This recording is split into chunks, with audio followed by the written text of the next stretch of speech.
You ask Tiger to solve. This deals with linear equations with one unknown. The final result is A equals negative 3068.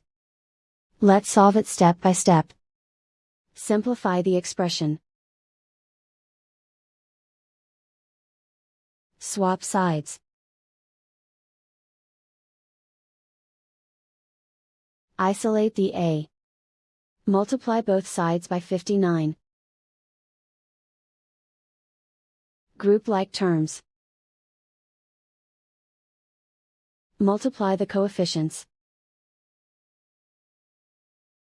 Simplify the arithmetic.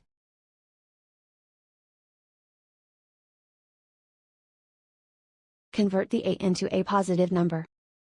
Multiply both sides by -1.